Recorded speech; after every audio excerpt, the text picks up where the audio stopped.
بسم الله. مشكلة بتقابل كتير مننا واتعرضت عليا او اتسألت فيها كتير قوي.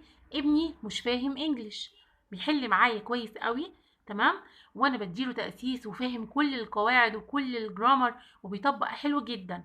لكن تعالى بقى يمسك مثلا الكتاب يقرا قطعة صغيرة فيه، يقرا ليسون. تمام، يقرا كام جملة كده ورا بعض مش فاهم ايه اللي هو بيقرأه. طب تعالى اعمل انت جملة من تكوينك، اتكلم عبر عن الحاجة دي، مش عارف يعمل ده. يعني هو مش فاهم انجليش مع انه بيحل معايا كويس. هقولك النهارده على حاجتين وطريقتين مهمين جدا هيحلولك المشكله دي باذن الله. بس الاول لازم نقول ايه سبب المشكله دي.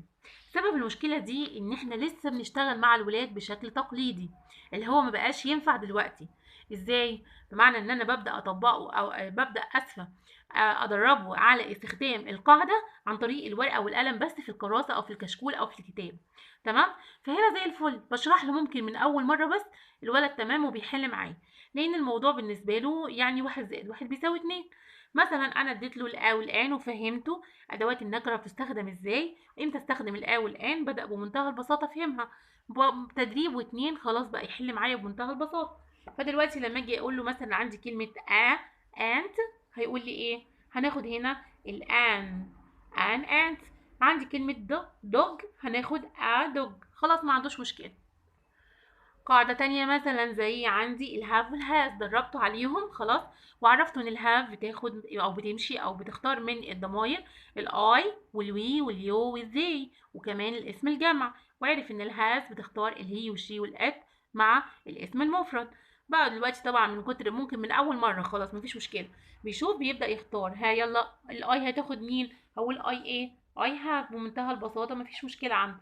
طيب لو عندي هي هقول هي ايه؟ هي هتاخد هاز. تمام. طب ما احنا ماشيين صح اهو، فين المشكله؟ المشكله ان انت زي ما قلنا اكتفيتي او مكتفيه بان انت ماشيه معاه كده بالورقه والقلم في الكراسه والكشكول. تمام. وقلنا في طريقتين هنقولهم هما يحلوا لك المشكله دي. اول طريقه منهم ان انا ابدا اشتغل معاه او اخصص له وقت ان هو يطبق الحاجات دي بشكل عملي، مش بس نظري او بس رايتنج او اكاديمي، لا لازم يستخدم اللانجوج او الجرامر دي بشكل عملي ويطبق ده معايا. انا بقول الاول يعني ايه، يعني listening وال speaking. ده المنهج الجديد ودي الطريقه الجديده، وده اللي المفروض يتعلم بيه كل طفل دلوقتي صح. ان هو يبدا يسمع مني، ابدا اشرح له القاعده ويفهم تطبيقها. بعد كده بقى الاهم اللي هيبدا يخليه يفهم الكلام ده، اني ادربه على استخدام القاعده دي في وسط الكلام. اديله امثله كتيره وابدا ادربه بس بشكل عملي مش نظري. تمام. يعني ايه؟ يعني بعد ما شرحنا الحاجات ديت هبدأ أسأله بقى دلوقتي قول لي بقى لو انت شاطر هتقول لي انا عندي سيارة، هتتكلم طبعا ان انجلش. تمام. هتقول لي ازاي بقى انا عندي سيارة؟ هتقول لي ايه؟ I have car ولا a car عشان هي سيارة واحدة بس. هتقول لي I have a car. طب يلا خد بقى جملة جديدة وابدأ اديله حاجة جديدة. تمام. مثلا هنديله بن، يلا اتكلم. عايزك تقول دلوقتي عن نفسك ان انت عندك قلم. هتقولي ازاي؟ هيقولي الجملة. بعد كده بقى طب اتكلم عن صديقك او عن صاحبتك او عن اختك او اخوك. ها، لو كان ولد هنقول ايه؟ يلا نمشي مع بعض واحده واحده. هنقول هو هنقول ايه بقى؟ طبعا ما تدلوش الترجمه الحرفيه اللي هو هي هو والكلام ده، خليه يتعود ده ويتعلمه منك بالممارسه. يعني ايه؟ يعني هبدا دلوقتي هقول لك مثلا اخوك، هتقول عليه ايه؟ هتقول لي هي. طيب هي هنقول هاف ولا هاز؟ طالما هي يبقى نقول هاز.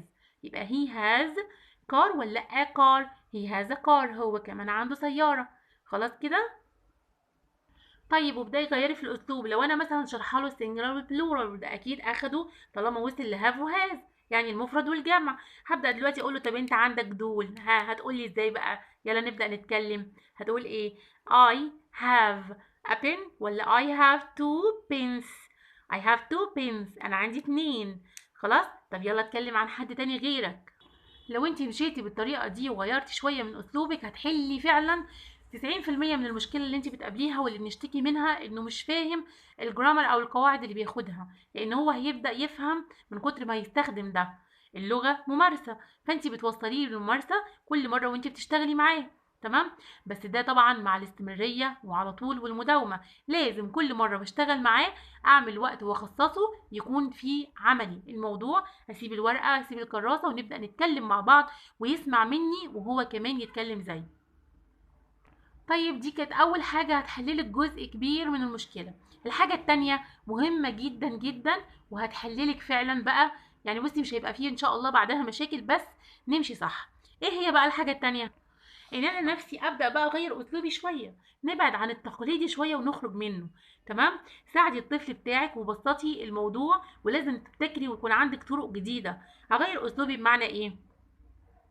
يعني ما تبقاش بقى كل التدريبات اللي هي التقليدية واللي فاهمة ما جابتش معانا نتيجة قوي، اللي هي بنحلها كده خلاص حاجات نمطية، تشوز ري ارينج الحاجات ديت. لازم نجدد في الطريقة بتاعتنا عشان نفهم الولاد صح. طيب قولي لنا بقى هنعمل ايه عشان نجدد. جبتلك النهارده طريقة بجد هتشكريني عليها، ممتازة جدا جدا وبجد بتجيب نتيجة اكتر من ممتازة حقيقي. وهتجربي لو انت فعلا فاهمة في موضوع التأسيس هتجربي ده مع الأطفال، وهتعرفي ان فعلا الطريقة دي قد ايه هتنفعك وتسهل عليكي وعلى الطفل بتاعك الموضوع بشكل كبير، وهتفرق قوي قوي في مستواه. الطريقة دي بمنتهى البساطة ان انا ببدأ اجيب له مثلا مصطلح، تمام، او كلمة جديدة. لو حتى الطفل بتاعي لسه بادئ بعد ما خلص الليترز وبيتعلم وانا هبدأ معاه تأسيس جرامر من البداية، الطريقة دي هتنفع معاه. لو الطفل بتاعي في سنة اولى في سنة تانية في سنة تالتة، برضو الطريقة دي هتنفع معاه. هتنفع مع كل المراحل او الثلاث سنين المهمين بتوع التأسيس، وبجد هتجيب نتيجة ممتازة جدا. هنقول ان انا دلوقتي هبدا اديله كلمه كلمه خلاص، واثبت الكلمه دي معايا. ليه بثبت الكلمه معايا؟ علشان خاطر الولد يركز في الايه، في القاعده اللي انا بديها له، ويبدا يتعلم ازاي يستخدمها مع كل الكلمات. طيب نوضح اكتر. مثلا عندي دلوقتي كلمه فلاور، لو الطفل لسه ما خدهاش من كتر ما نشتغل بيها هيتعلمها وهو شغال معايا. فانا بكتب له كلمه فلاور فوق كده، وارسم له بقى رسمه كده بسيطه خلاص تدل على الايه، على المعنى بتاع الكلمه. ولو كانت طبعا ملونه وجذابه هتفرق معاكي قوي قوي على فكره. تمام. دلوقتي بقى مثلا انا اديته من اللانجوج من القواعد او الجرامر، اديت له النكره والمعرفه، عرفت له الا والان وشرحناها خلاص، بيحل ويطبق عليها معايا. تمام. وخدنا كمان لما عايزين نقول ذا اللي هي ادوات المعرفه او ال هنحط ذا. تمام. فدلوقتي ببدا اعمل ايه؟ بجيب كلمه فلاور واقول له ايه دلوقتي؟ لو انا عندي بس ورده كده، ورده، ها، عايزه اقول ورده، ها، هقول ايه؟ فلاور ولا افلاور؟ افلاور. طب لو عايزه اقول ال بقى، برضو بسطي عليه الموضوع، لان يا جماعه الانجليش هو مش لغتنا برضو الاولى، هو لغه تانية بالنسبه لنا. فالطريقه اللي هتوصل طفلك ان هو يفهم ايه، ابدأي انت في الكيلو كده الشفرات والرموز كده وساعديه بشكل بسيط. تمام. طيب عشان في ناس كتير تقول لك لا ما تتكلميش معاه خالص عربي ازاي؟ ما هو الوصله او الطريقه اللي بتخليني افهم الانجليش ايه؟ ان انا اصلا افهم العربي، افهم هو ايه المعنى، ايه المقصود مني، عشان ابدا اعمل ايه، ابدا اعبر، ابدا اتكلم، ابدا احل، ابدا افهم. طب هفهم ازاي لو الموضوع كله بالنسبه لي مجرد بس جاست انجليش طول الوقت وانا مش فاهم اصلا الانجليش ده؟ خلاص. لا مهم ان انت ده برضو ده طفل انت لسه بتاسسيه. واللغه الاولى عندنا زي ما قلنا هي ايه؟ هي العربي، دي لغتنا الام. اللغه التانية بقى اللي هي دخيله بنتعلمها هي الانجليش. فالوسيله عشان افهم دي ان انا اكون فاهم دي بيقابلها ايه من اللغه بتاعتي. ده طبعا يعني حاجه بديهيه. تمام. فمفيش مانع ان انا اساعده بس بشكل بسيط.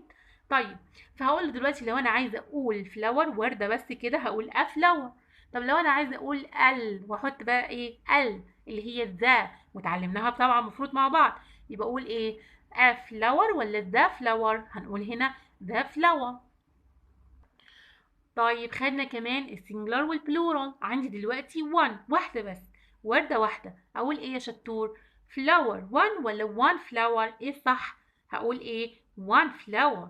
one flower. علمته إن العدد بيتحط قبل الكلمة خلاص كده. كمان لو عندي بقى جمع كتير يعني اتنين أو أكتر، يبقى هقول دلوقتي إيه؟ ها two.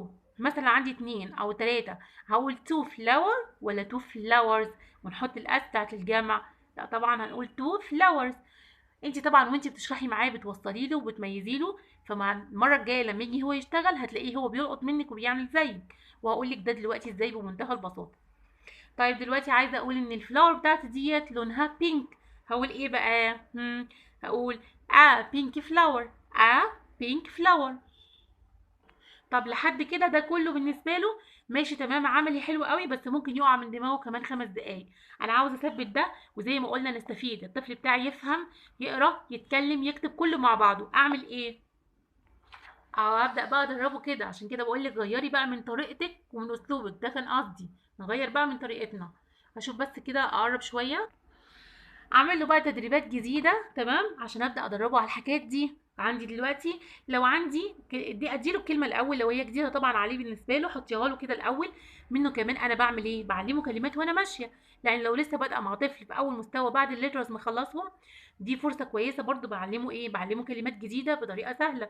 الكلمه بتتكرر معايا كذا مره، وبيكتبها كذا مره، ويقراها كذا مره، فدي فرصه كويسه تمام.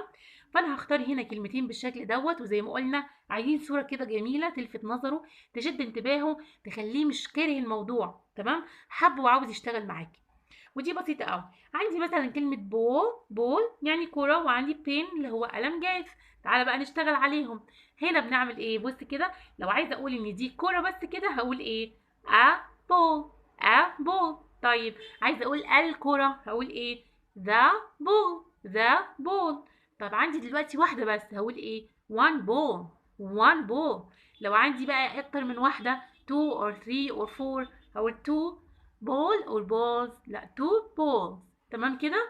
انت بقى دلوقتي هتعمل ايه؟ هتعمل زيي بالظبط. تعالى كده نمشي، وانت الكلمة بتاعتك اسمها ايه؟ بن. هتشتغل عليها. شايفة السهم هنا انا بوديه وابدأ اوجهه. عندي هنا اول حاجة ايه؟ قلم زي الكورة، نبدأ بنفس الترتيب. يبقى نقول ايه دلوقتي؟ بن ولا ابن؟ هنقول ابن. ساعديه في الاول وبعدين كده هو هيشتغل. طب دلوقتي عندي القلم هقول يبقى تكتب ايه دلوقتي؟ بن ولا ذا بن؟ يلا ابدأ اكتب. طب دلوقتي عندي واحد بس هتكتب ايه بقى؟ اسكتي انت خالص، هو يبدأ يقول، ما هو شاف هنا وتعلمها معاكي مرة. هيقول ايه دلوقتي؟ 1 بن. تمام. طب عندي 3، عندي 5، يلا ابدأ اكتب. 5 بنز. فشوفنا هنا بقى عملنا ايه؟ انا عندي بس مجرد 4 سطور مكونة من كلمات بسيطة جدا، كلمات خفيفة على الطفل، بس اتعلم قواعد فيها كام قاعدة. تعالي نعد بقى كده. اتعلمنا ادوات النكرة الاول ان، يعني لو كان عندي هنا مثلا انت هيحط ان انت، لو اديت له هنا ابل هيحط ان، مش هيستخدم ان. فتعلم من هنا واتدرب عليها. عندي كمان ايه؟ ادوات المعرفة او اداة المعرفة اللي هي ده، استخدمها معايا.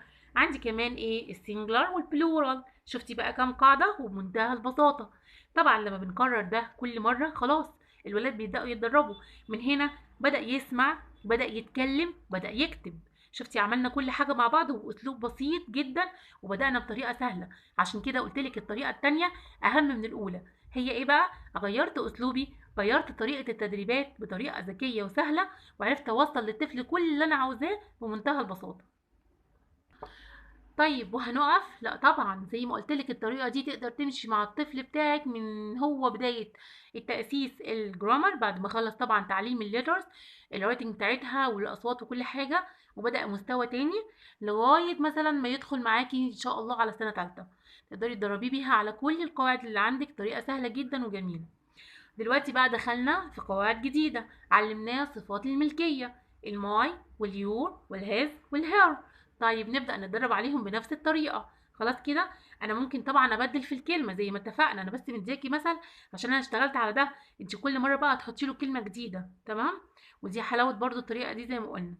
دلوقتي مثلا عندي، يلا بقى نبدأ برضو، فهميه الاول. هقول دلوقتي انا عايزة اقول ان الوردة دي بتاعتك انت، هتقول ايه؟ my flower.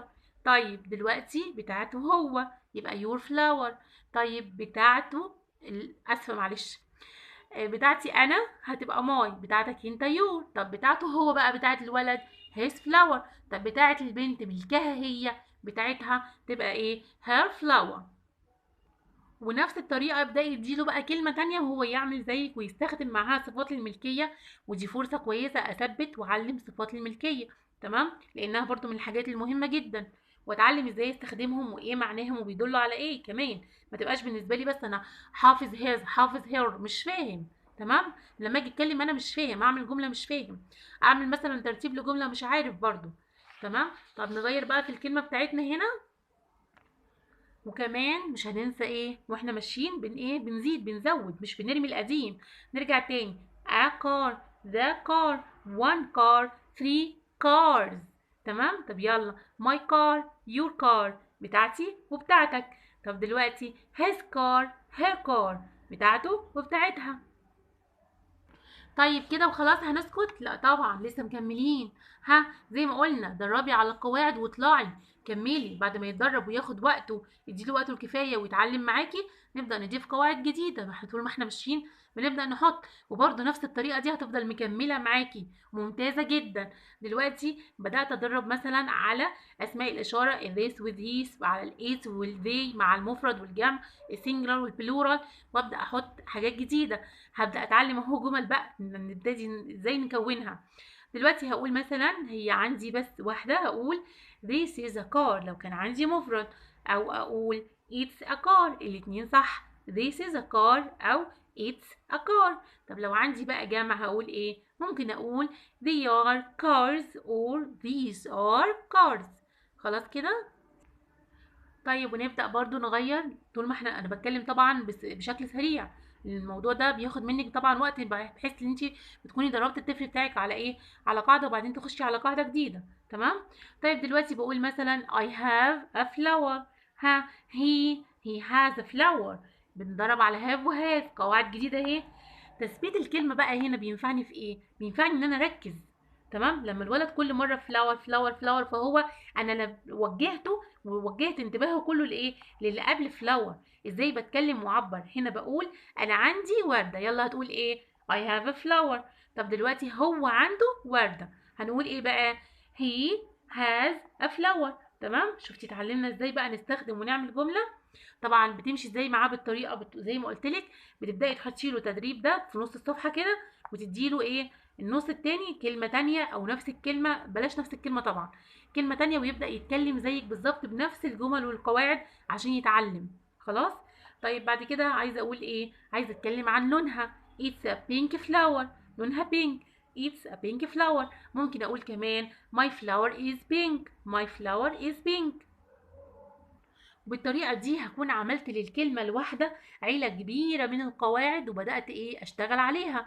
طبعا زي ما قلت لك هبدأ الفت انتباهه، ومع التكرار وكل مرة بغير الكلمة زي ما قلنا وادرب عليها ونبدأ نستخدمها، هو هيتعلم بعد كده ومش هيغلط ابدا.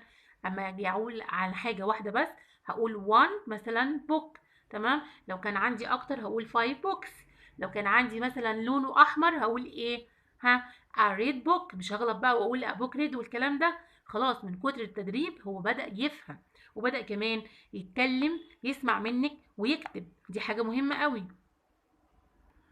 اتمنى اكون قدرت افيدك النهارده، ويا ريت لو عجبك الفيديو تعملي لايك وتعملي شير كتير عشان كل يستفيد.